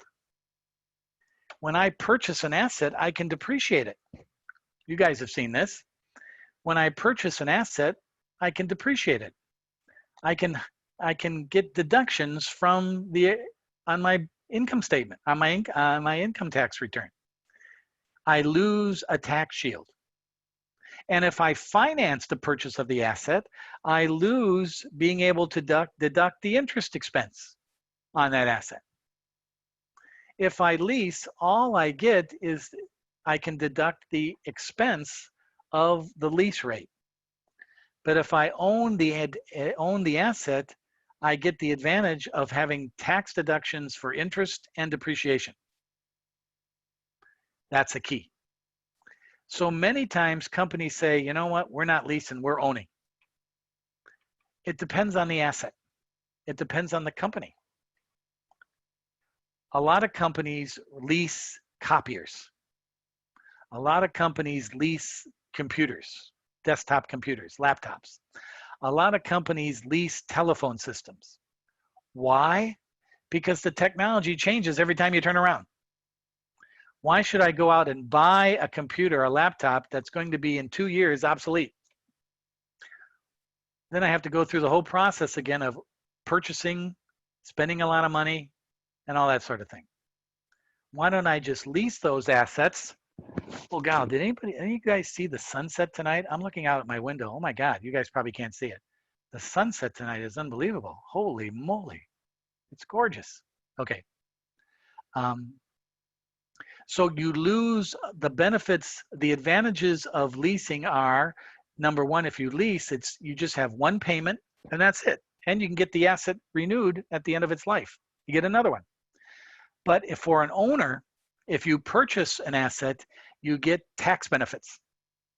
That's the advantage of buying. In leasing, you don't get an advantage. And also, there's sometimes restrictions on a lease. Let me tell you a true story. My company had a couple of copiers way back when. We were a small business, so we had 2 copiers. We leased those copiers dirt cheap, but you only were allowed 10,000 copies a year. I go, geez, this is a cheap, this is right when I was starting out, so I was an idiot. So 10,000 copies a year, I thought, oh, we'll be able to do that. The first year we had the copiers, I went through 10,000 copies the first 3 months. So what happens when you exceed the amount of miles or copies on a lease? You have to pay more. I might as well gone out and bought the freaking copiers after I had to pay for all the extra charges I had because I exceeded the 10,000 copy lease. Not very smart. I learned my lesson on that one. If you lease an asset, you're limited by the leasor, about the use of that asset. Why? Because after you're done with it, they're going to try to sell it.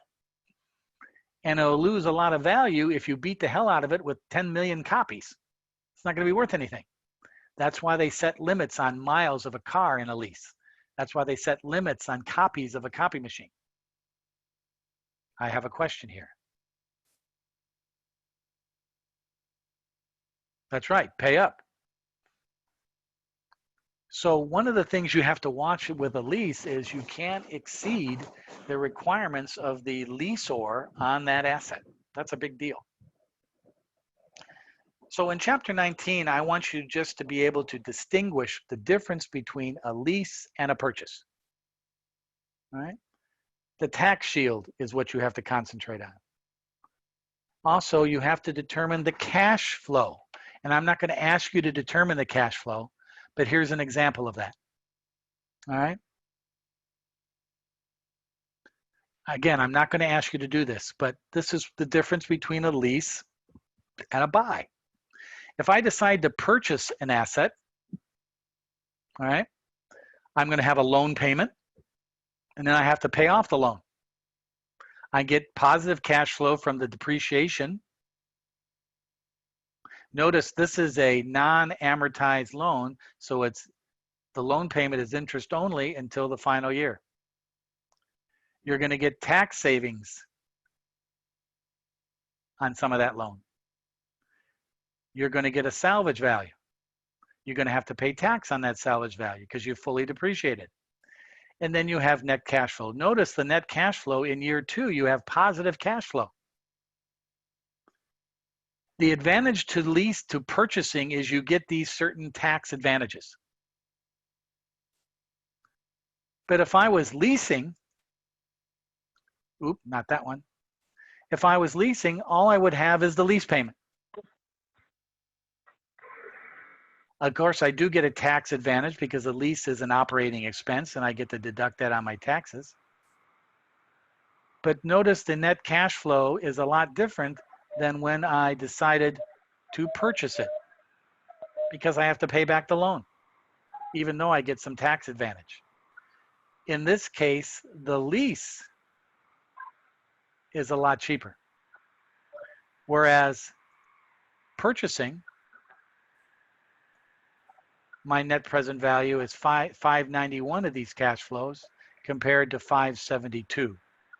In other words, it's cheaper for me to lease because at the cost of my money, and I discount these cash flows back, I'm paying more than buying the property, buying the asset, paying off the loan, getting the tax advantages. So in this case, with this, it's cheaper to lease. The textbook calls that the net advantage of leasing. And that's what the decision-making process involved if you decide to find another alternative. A couple years ago at the University of Laverne, and I don't know if any of you have ever been on our campus, we were building a new student center.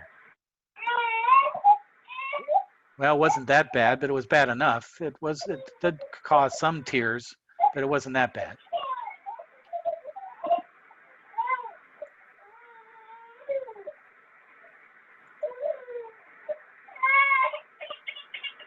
I have to take alternative methods here. Is that Michael, Angel? Will you tell Michael to quit crying? You're going to be done in a few minutes. There we go. Okay. Okay. So a couple years ago, the University of Laverne was building a new student union, about a $4.5 million project. And I was watching them build this because they were building on our old baseball field. So I was kind of crying over this. They're wrecking a great baseball field by building the student union, but be that as it may. And one day, this huge crane came to campus, this huge big crane. And the crane was there to lift the air conditioning units to put it on the roof of the building. Most of you guys know that for large buildings, the air conditioning units are usually at the top of the building for sound benefits and also environmental issues. So they brought in this huge crane to lift the air conditioning units to the top of the building. So me being a geeky finance guy, I went out and I went up to the foreman of the project who was sitting there with his hard hat on, watching this crane do this work. And I was going, hey, dude, I didn't say dude, hey, sir, do you guys own that crane? Does your construction company own that crane? He goes, hell no. We use this crane maybe 2 weeks a year. The rest of the time, we don't need it. So why would we go out and pitch? And by the way, what's that crane cost? He said about $20 million. Oh, now I see why. Why should a company go out and buy a $20 million crane when they're only going to use it 2 weeks a year? Because in order to recoup that $20 million, they're going to have to charge that construction job a hell of a lot of money for the 2 weeks they use it. They're not going to have anybody want to do business with them. So I said, so you must lease it. He goes, yeah, we lease it. We lease it by the day. We're going to need this crane probably for about 2 days this week. That's it. So we lease it. And then we put that lease into our cost that Laverne will pay us for building up the student union. And that's an advantage of leasing. You can get heavy duty equipment that you can't afford to buy, and you can lease it and save you the cost. Don't worry about it, James. You don't have to worry about that. I was concerned that you might have been crying, and that was you crying and over the material we're looking at, and I didn't want you to be upset about it. So don't worry about that, James. So that's one of the key parts of leasing. And it's the same thing holds true. Whoops, I missed another one.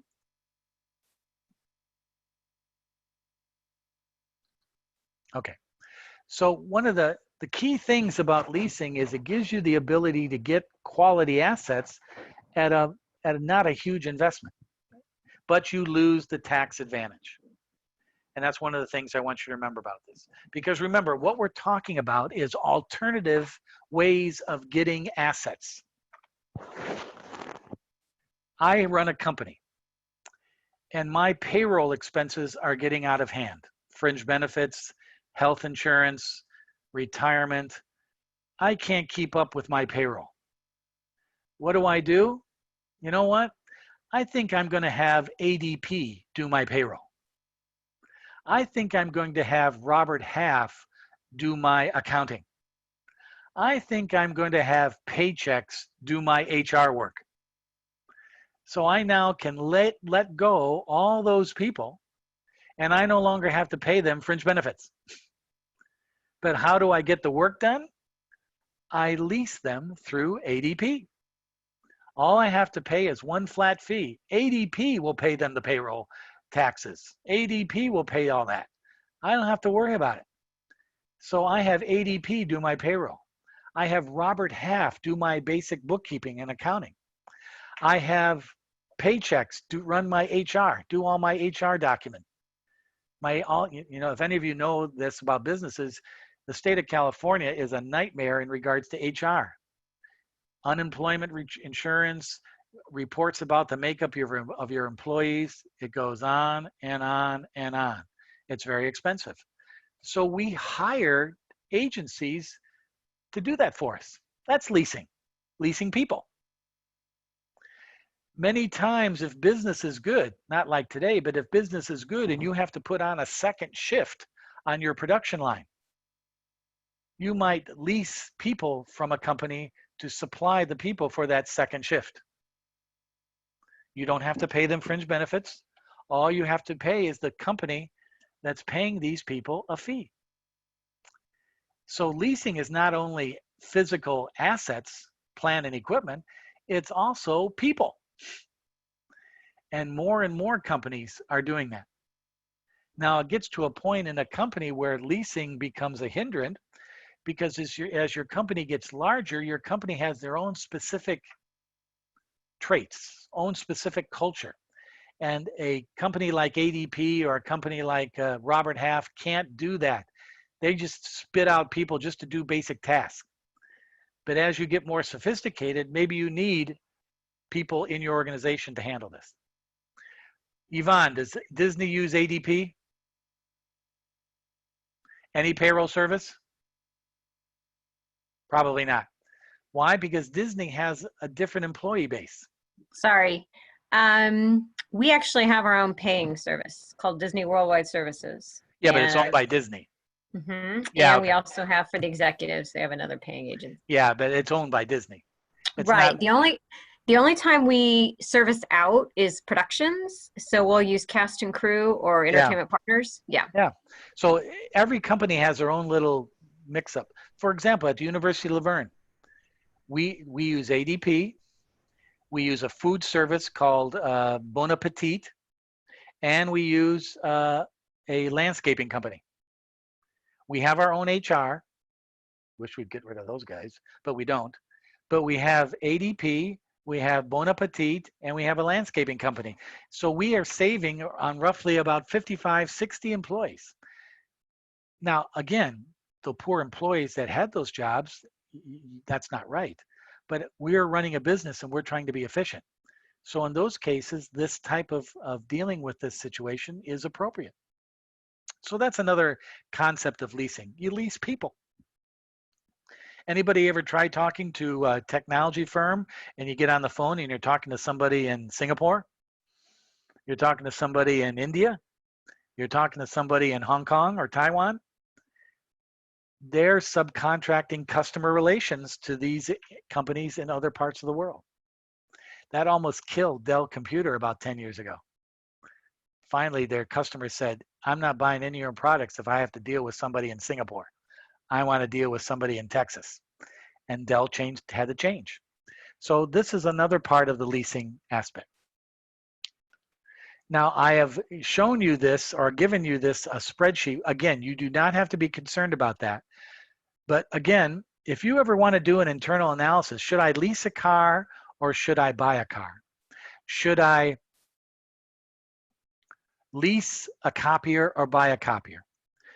Here's a little analysis here that might be able to help you. And it's from, I have this template.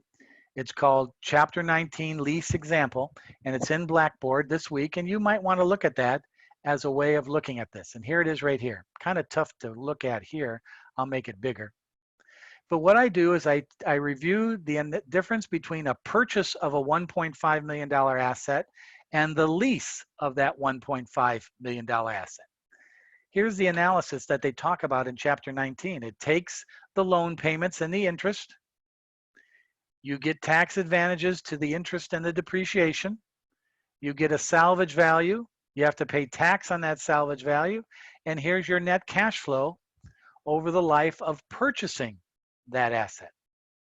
And then to lease the asset, it's a $400,000 lease. And you get a tax deductible of $160,000, so it's costing you net $240,000. And notice it's a lot cheaper to lease than it is to buy. This analysis is done a lot by companies to determine automobiles, computers. And I do this now, not anymore, but when I ran my company, should I buy this new Lincoln or should I lease it? Should I buy a couple of copier machines or should I lease them? Should I buy a new phone system or should I lease it? This analysis is done every day, and it's all based on cash flow and discounted cash flow at the cost of your money. So you might want to take a look at that. But again, I'm not going to ask you to do this. I'm just going to ask you for the definition, the plus or the advantages or disadvantages of leasing if I do ask that at all. That's something that you should be aware of as another way of getting assets, capital, by leasing instead of buying. Because when you buy, you got to borrow the money or use equity or use profits. Leasing, it's just an operating expense. Comes in handy. Why do you think, as Yvonne just said, Disney has a service within Disney to do all this? They call that managing overhead. Those are agencies that do the payroll for Disney or specific productions. They isolate those costs by one entity, pan those off, and they probably charge you back the overhead or a chargeback fee within the company for those services. But they control those services because they own them. It's pretty nifty. Disney has the wealth and the management or the capital to do that. A lot of companies don't. But that's kind of clever. They do that. It's smart. So that's leasing. All right, and that's the topic of chapter 19, and that's the most important part of this. And we'll talk more about this next week when we look at other aspects of acquiring assets, doing it differently, merging, acquiring, bankruptcy, and we'll talk more about that in the weeks that go on. But the topic on the table tonight is to prepare and proceed with your case number 3, to compare and to analyze that analysis, to make sure you begin to start putting the pieces together and understanding the electrics case. You can't do it all in one night, but you can begin to start putting that together and begin to think about what's going to happen as you proceed with putting that puzzle together of the electrics case. So the number one thing on the agenda is to get that case number 3, which is practice for the electrics case. The next thing would be to begin to start putting that together. Remember, use this video as a way of going back through this. That might be a good way. You know, the nice thing about clicking onto the YouTube video is you can slide the video to different parts of the class. You don't have to listen to all my nonsense at the beginning of class or all my nonsense at the end of the class. You can go to those specific areas of study, of concentration of what we're talking about and review those. That's the nice thing about the YouTube video. You can pick out what you want to watch or review of a class. So you might want to take advantage of that. But as some of you know, sometimes the best review is just to ask me the questions and go over it with me in our office hours or in other aspects of review. So take advantage of that going forward. All right. Any questions? Comments?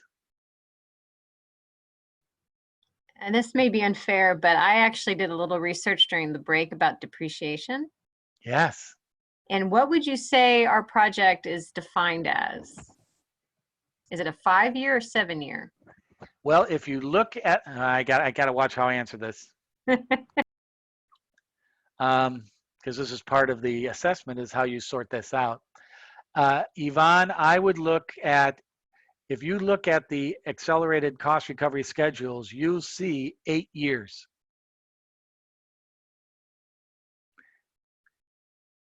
It won't say 8-year asset.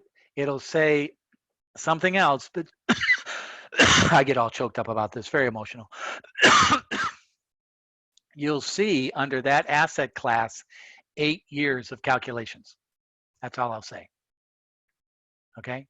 Trust me, when you find this schedule, total up how many years? Oh, there's 8 years. There's 8. See that, Yvonne? There you go. That's what I want you to do. Now, Michelle's looking at me like, what the hell are they talking about? I don't know what's going on here. You'll find that out when you look in your textbook under MACRS or you pull it up on the internet. See that, Yvonne? See, Yvonne now thinks she's cool. All right, but that's how you rationalize that. Alice, you look upset tonight. Anything I can help you with? Any problems? How's work going? Everything okay? All right. Okay, just busy with work, that's all. Okay. And Angel is happy. She's got Micah home to take care of her. There's nothing wrong with that. And Roman's mad because he's got nobody there to take care of him, but he's probably just as happy anyway.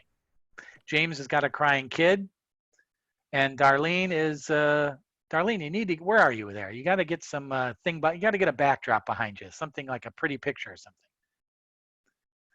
And who else haven't picked? And Jesse, I haven't talked about, how's everything going on in law enforcement, Jesse? Everything all right?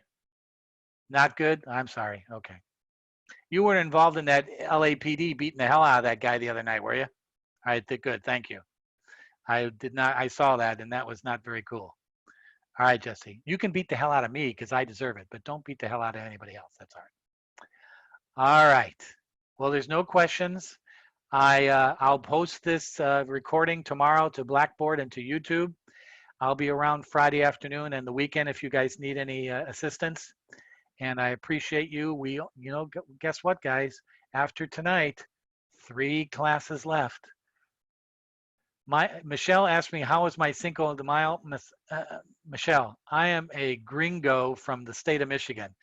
I took me 20 years of trying to figure out what Cinco de Mayo was all about. So I'm not a big Cinco de Mayo guy, even though I do like margaritas. But I'm stuck here in Claremont, the city of no personality, for the last 8 weeks, climbing the walls here. Cinco de Mayo was the last thing on my mind, but thank you for asking. But happy Cinco de Mayo to everybody if you had a good day. But So are you a Yooper or a Lower Peninsula? well, look at Yvonne there. I grew up in the Lower Peninsula. I was in the Mitten. I grew up in the Mitten, if anybody's from the Midwest, and I grew up in the Detroit area. So that's where I grew up. Yeah. I am a Detroit Tiger fan and a Detroit Lion fan. As you know, now you know why I'm totally depressed all my life. Totally depressed, especially with the Lions. James, you were born in Niles, Michigan. I know that. That's outside South Bend. I apologize. I'm glad you're here in California now. Getting the hell out of Niles was the best thing you've ever done. That's a joke. Well, not truly. James is typing. But James, that's good. You're a fellow Mittener. You're a fellow Michigander. Of course, my parents and family still live back there, but it's a great state, but their sports teams stink. All right, what else? Any other questions? Darlene, it's always a pleasure. Smile. It's going to get better. 3 weeks left of this class and you're done. 3 more weeks of capital budgeting, interpretation, spreadsheets. And then Professor, you can. Yes. and we still have to do a report on our company of choice, don't we? Nope. Okay, I'm mixing it up with another That's class. Troxel's class. If you'd like to do that, I can incorporate that in case number 4, but I already have designs on what case number 4. You guys, case number 4 is going to be fun. It's not going to be an emotional roller coaster. Case number 4 will be easy and fun. So just relax. Don't worry about it. There's going to be no video. I've nixed that. Case number 4 is going to be fun. It's not going to be an emotional roller coaster. So don't worry about that. All right, Roman, who is this young man you have there? That's my son. What's his name? His name's Andrew. Hi, Andrew. Everybody wave to Andrew. Hi, Andrew. There's Andrew. See, there you are. Andrew, do you know anything about NPV? Help your father out. He needs it. Well, he's a cute looking guy. Good. So you have somebody there. That's nice. All right, everybody. I'm talking too much. Have a good evening. We'll see you later. Good job tonight. Hang in there. Good We'll talk to you night. down the road. Good Bye-bye, night. everybody. Night. Good night. Good night.